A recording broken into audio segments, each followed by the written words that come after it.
Alors, j'ai bien importé mon image qui était en dynamique. Je pense à faire clic droit, pixeliser le calque pour éviter d'avoir cette image en dynamique. Alors, pour couper par exemple des parties de l'image, alors moi j'utilise soit le rectangle de sélection, soit le lasso polygonal, tout dépend de la précision qu'on veut apporter à l'image. Je vais faire un calque de sélection. Ici, je vais tirer sur mon image et je vais la porter sur mon petit plus, ça va dupliquer l'image. Et maintenant, je peux m'amuser à supprimer une des parties. Alors, on va refaire. Hop, je supprime avec la touche supprimer. CTRL D ou commande D pour désélectionner. Ça, c'est quelque chose qui revient à d'habitude. Et là, en fait, mon image, elle va dupliquer en appuyant sur Alt ou Option. Je peux très bien aussi transporter mon calque pour le dupliquer. Mais Alt permet d'avoir cette double flèche qui indique que on copie. Alors, une fois qu'on arrive là, je cherche en fait à mettre l'image en symétrie. Comment je fais? Ben, je clique sur mon calque, je fais commande D ou CTRL T, clic droit, symétrie, axe horizontal. Et voilà, ça me permet d'avoir la symétrie de mon image. Alors là, ça s'applique, j'ai pris à cet endroit-là, mais après, libre à vous dans l'utilisation. Mais ça peut être pour les manches, ça peut être pour les bas de pantalon, etc., etc. Une fois que j'ai appliqué ma symétrie et que je veux une seule et même image, un seul et même calque, je, je maintiens Shift ou la touche Maj appuyée et je sélectionne mes deux calques. Je fais fusionner les calques et voilà, je me retrouve avec un seul et même objet. Alors, pour la suite, j'ai été chercher des images sur Internet pour aller, je l'ouvre hein, bien sûr sur Photoshop. Moi, j'utilise le lasso polygonal parce que je le trouve plus précis que le lasso magnétique. Parce que le lasso magnétique, en fait, se prend des fois à des endroits où je lui demande pas d'aller. Donc, le lasso polygonal, c'est quand même mieux. On ne cherche pas sur le collage à faire de la propreté, hein. La propreté, elle vient ensuite quand on dessine ce qu'on a fait après le collage euh, pour apporter un peu plus de justesse aux vêtements. Là, je vais chercher un nœud, voilà, tout simplement. Je vais sélectionner tout d'abord mon nœud. Hop. Là, j'ai sélectionné, mais imaginons, je ne veux pas cette partie centrale. Alors, où je veux rajouter de la matière. Pour rajouter, compléter la sélection, vous maintenez Shift ou Maj et vous voyez sur mon lasso polygonal, j'ai un petit plus qui apparaît. Et là, je commence mon tracé. Et vous voyez, ça a rajouté de la matière à, à ma sélection. Pour en mettre moins, par exemple, je veux pas la partie du milieu. J'appuie sur Option ou Alt et vous voyez sur mon lasso, il y a un moins qui apparaît. Alors c'est applicable sur le lasso comme tous les autres outils de sélection, hein. Avec la baguette magique, avec le cadre de sélection, etc., etc. Et là, vous voyez, je finis et ça désélectionne, ça me prend que ma partie gauche et ma partie droite. Alors, je reviens en arrière, hop. Alors, pour les objets, pour les transporter dans un autre document, c'est tout simple. Soit vous faites CTRL-C ou commande-C, ou alors, moi par habitude, je prends l'outil de déplacement ici et je l'amène sur mon document. Hop, et voilà. Alors, j'appuie sur CTRL-T ou commande-T et je peux agrandir. Voilà, je me retrouve avec un énorme nœud. Et là, je peux me dire, bah en fait, sur cet objet-là, j'ai peut-être envie de le travailler différemment. Je prends mon lasso polygonal, je sélectionne et je supprime.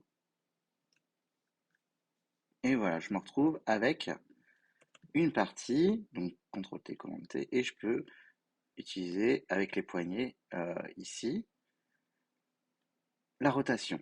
Je peux également lui demander la déformation, comme on a vu en cours ces jours-ci. Hop, voilà, voilà, et exagérer la forme.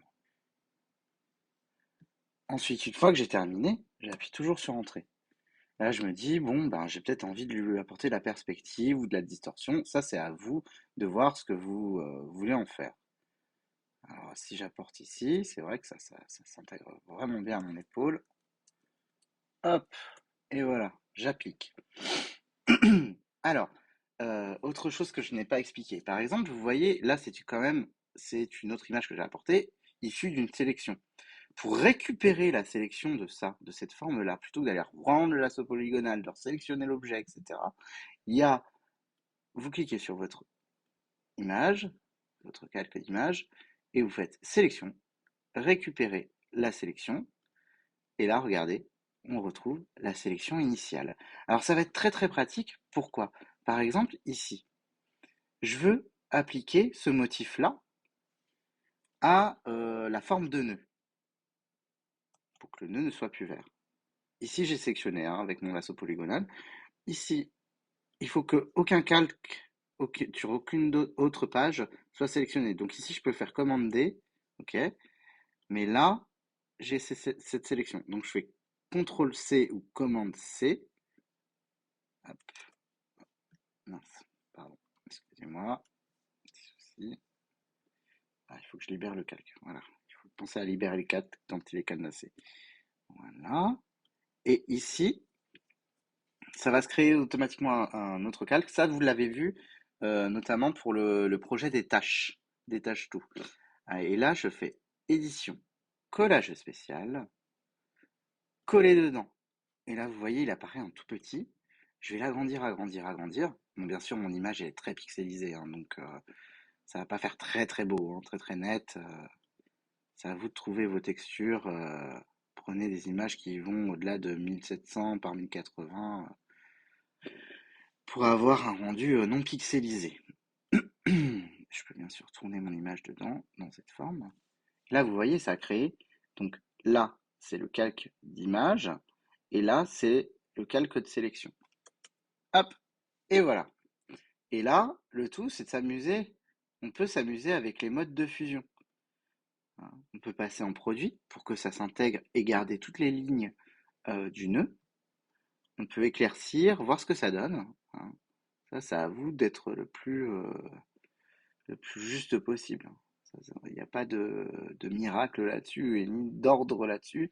C'est à vous de voir ça en fonction de ce qui vous convient. Voilà. Alors, donc je vais le mettre en produit. Je peux également, n'oubliez pas quand vous faites vos collages, vous mettez bien vos deux pieds, qu'on voit les pieds. Alors si bien sûr le truc est extra large et qu'on voit pas les pieds, vous décidez de pas mettre les pieds, ok. Le regard, si vous décidez de mettre une cagoule, etc., euh, faites apparaître les yeux dans ces cas-là.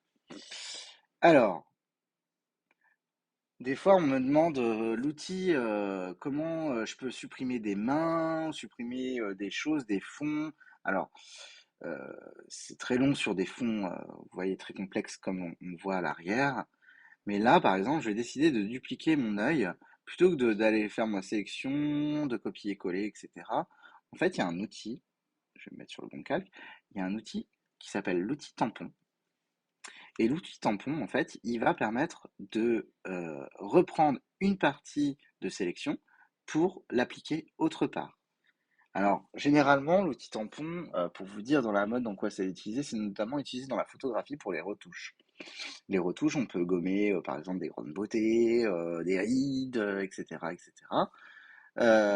Ici, nous, pour le collage, c'est très utile parce que, en fait, on peut dupliquer plein de choses.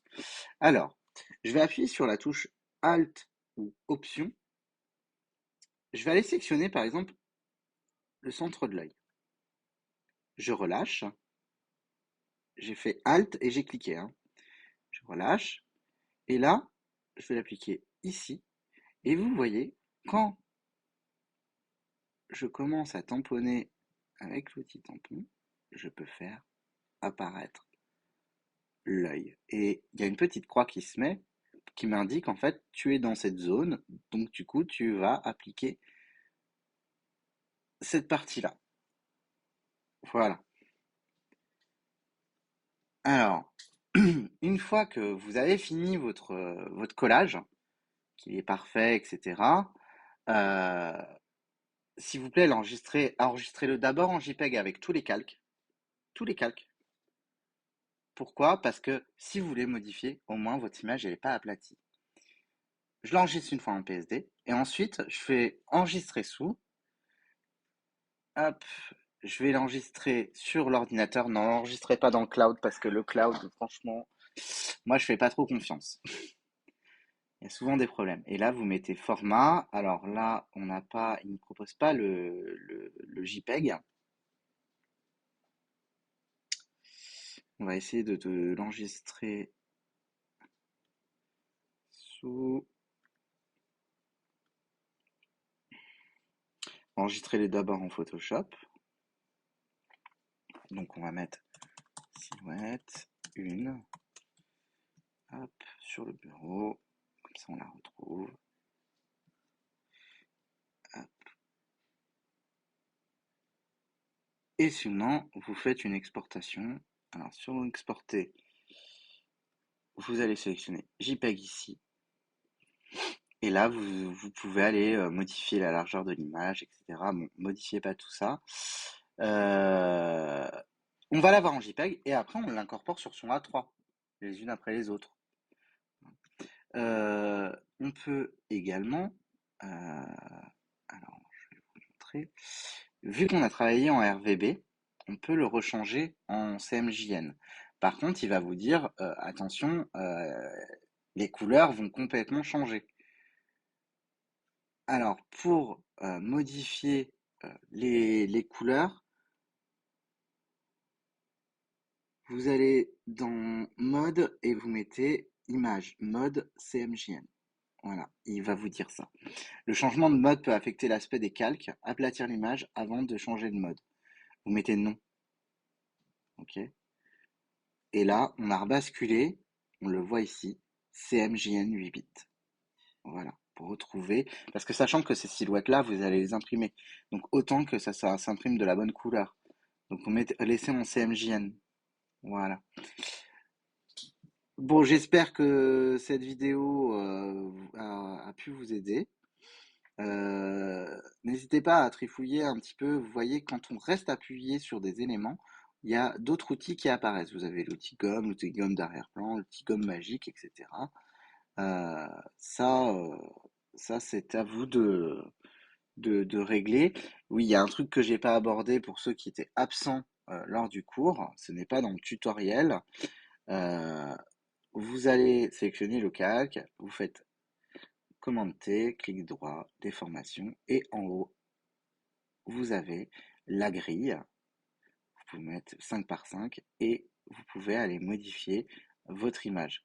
Bien sûr, vous pouvez utiliser tout à fait l'outil de fluidité, hein. Euh, Vous pouvez également, une fois que c'est terminé, vous appuyez sur Entrée.